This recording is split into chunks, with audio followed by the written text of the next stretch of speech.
ترجمہ کنزُ الایمان کے ساتھ اردو زبان میں جو صحیح ترجمے ہوئے ہیں اس میں صحیح ترین ترجموں میں صف اول پہ جو ترجمہ ہے اس کو کنزُ الایمان کہتے ہیں۔ کنزُ الایمان کو اپنی زندگی میں شامل کرو، کم سے کم ایک صفحہ پڑھو، اور صرف اس لیے نہیں، تلاوت کی نیت سے یہ بات یاد رکھنا، صرف اس کو پڑھ کر سمجھو اور سمجھ کر کے ساتھ میں صدر الفاضل فخر الاماثل علامہ سید نعیم الدین مراد آبادی کی جو مختصر تفسیر ہے خزائن العرفان شریف، آپ کے مراد آباد کے وہ عظیم ہستی بلکہ آرام بھی فرما رہے ہیں، اللہ اکبر، وہ تفسیر بھی پڑھو، بہت شارٹ میں بہت خوبصورت اور جامع تفسیر ہے، اور پھر اس کو اپنی زندگی میں داخل کرنے کی کوشش کرو۔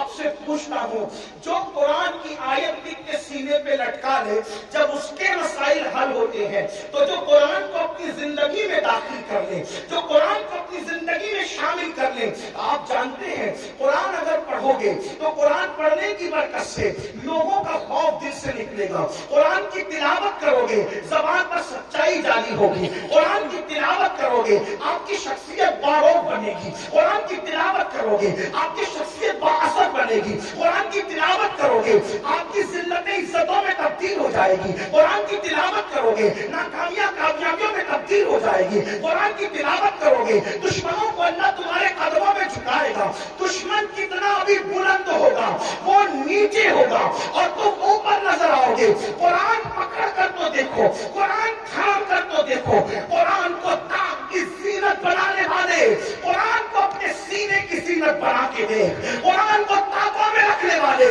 اور دستان میں لپیٹ کر بند کرنے والے اس کو اپنے دل میں بند کر کے دے، قرآن مقدس کو سچے دل سے تھام کے دیکھو، انشاءاللہ جب وہ دشمن مغلوب ہوگا آپ کو غلبہ نصیب ہوگا، وقت کی حکومتیں تمہارے قدموں میں گرتی نظر آئے گی۔ ایک بار قرآن پکڑ کر دیکھو، قرآن تھام کے دیکھو، سب کی کتابیں پڑھنے والوں رب کی کتاب پڑھ کے دیکھو، سب کی کتابوں پہ دل دینے والوں رب کی کتاب کو دل دے کے دیکھو۔ میرے آقا فرماتے ہیں زمین پہ کھڑے رہنے والے کو آسمان کے تارے چمکتے نظر آتے ہیں، مگر آسمان والوں کو وہ گھر کتابوں کی طرح چمکتے دکھتے ہیں جس گھر میں قرآن کی تلاوت ہوتی ہے، جس گھر میں تلاوت نہ ہو وہ گھر ویران قبرستان کی طرح ہے۔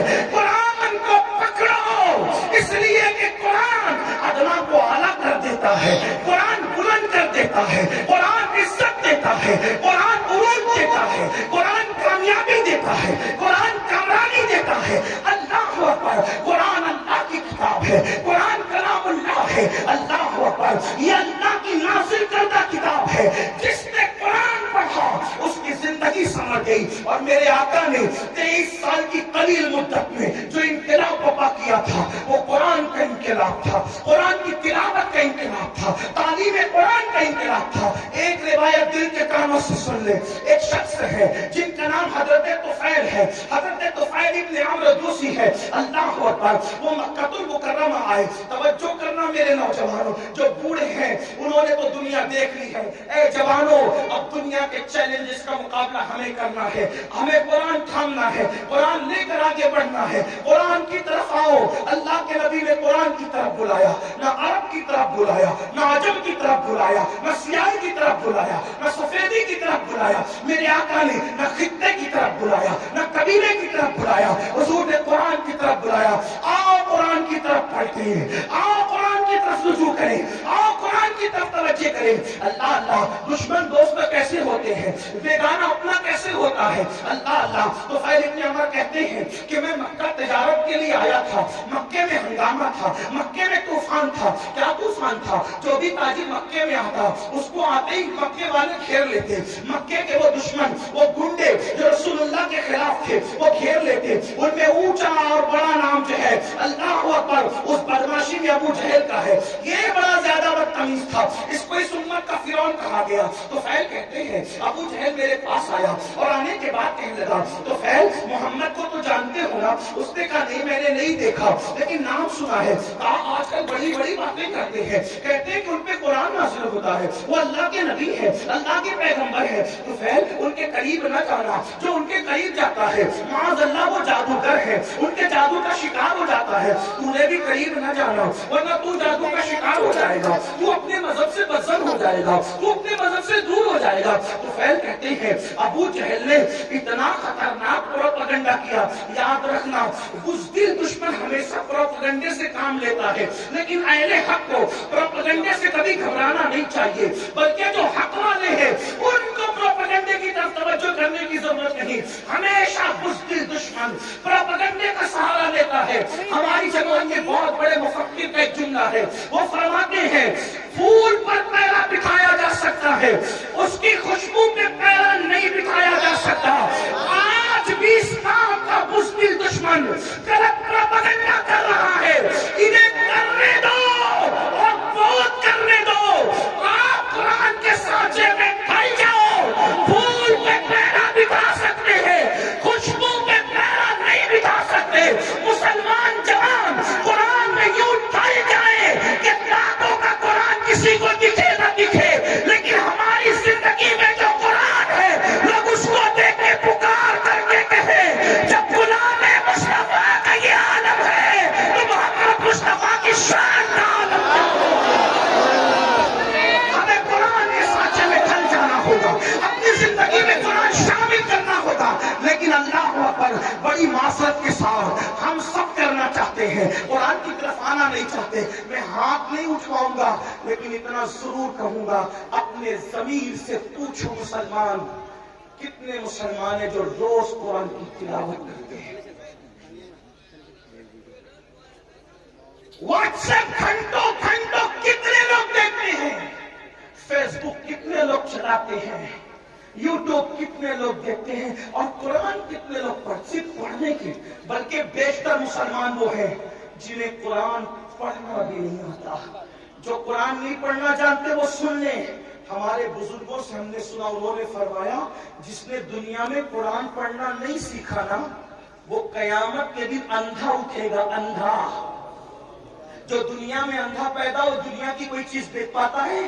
اور قیامت میں تو اللہ کا دیدار ہوگا، قیامت میں تو جنت ہوگی، قیامت میں تو رسول اللہ کا دیدار ہوگا۔ اب آپ سے پوچھتا ہوں اندھے اٹھو گے قرآن نہ پڑھنے پر تو کیا دیکھو گے، کیا مزے لوگے؟ قرآن مرنے سے پہلے پڑھنا سیکھ لو، علم سیکھنے کی کوئی عمر نہیں ہوتی۔ یہ علماء کا جو اتنا درد ہے نا، پڑھ لو پڑھ لو پڑھ لو، ٹائم نہیں ملتا۔ میں کہا کمپیوٹر سیکھنے کا ٹائم ملا، ڈاکٹر بننے کا ٹائم ملا، انجینئر بننے کا ٹائم ملا، وکیل بننے کا ٹائم ملا۔ واٹس ایپ سیکھا، بڈھے بڈھے واٹس ایپ چلائیں اچھی بات ہے، کوئی میں وہ نہیں کرتا، لیکن بڈھے واٹس ایپ چلائیں تو تنگ کیے ہوئے جن کے پاس نمبر ہے، ہر 2-4 منٹ پر کچھ نہ کچھ ڈالتے رہتے، تو کوئی کام ہی نہیں۔ وہ بڑے بڑے معاف کرنا بڑی عجیب بات ہو گئی ہے۔ نوجوان تو جہاں بیٹھے وہاں، بلکہ اب تو لوگ اسٹیج پر بھی موبائل سے نظریں نہیں ہٹاتے، وہ اس پہ گھسے ہی رہتے ہیں۔ حالانکہ فرمایا گیا جب رسول اللہ کی بات ہو رہی ہو تو اس بات کا احترام ایسے ہی کیا جائے جیسے اگر حضور ہمارے سامنے ظاہر میں موجود ہوتے تب حضور کا کتنا احترام کرتے، حضور کی باتوں کا بھی اتنا ہی احترام ہونا چاہیے۔ کیا موبائل موبائل موبائل کا نشہ ہے، اور لوگ ہنستے ہیں اس کا کرنے پر۔ حضور کی باتیں ہو رہی ہے موبائل میں، موبائل لے کر کے کھڑے، موبائل لے کر کے بیٹھے۔ اللہ کے بندو جب پتا ہے کہ بیان ریکارڈ ہو رہا ہے اس میں مل جائے گا، تم اپنا وقت ضائع کیوں کرے؟ تمہاری پوری توجہ موبائل پر ہے، تمہاری توجہ حضور کے فرامین پر کب ہے؟ محروم نہ بنو، آداب سیکھو، زندگی گزارنے کا طریقہ سیکھو۔ عرض کیا کر رہا تھا؟ غلط پروپیگنڈا ہونے دو، قرآن سیکھو، قرآن اپنی زندگی میں شامل کرو، اور فقیر کی بات لکھ کے رکھنا۔ قرآن جس دن مسلمان کی زندگی میں شامل ہو جائے اس دن ہمارے لیے انقلاب کا دن ہوگا، اس دن ہمارے لیے ترقی کا دن ہوگا۔ قرآن تھام لو، سیکھ لو، اور قرآن سیکھنے کے لیے کوئی اچھا عالم مل جائے 3 مہینے سے زیادہ کا وقت نہیں لگتا، 3 مہینے میں قرآن پڑھنا سیکھو، اور اچھے سے اگر 5 پارے پڑھ لیے کسی اچھے عالم سے تو آگے کے 25 پارے آپ خود پڑھ سکتے ہو۔ اس لیے میری گزارش ہے، یہ رجب کا مہینہ چل رہا ہے،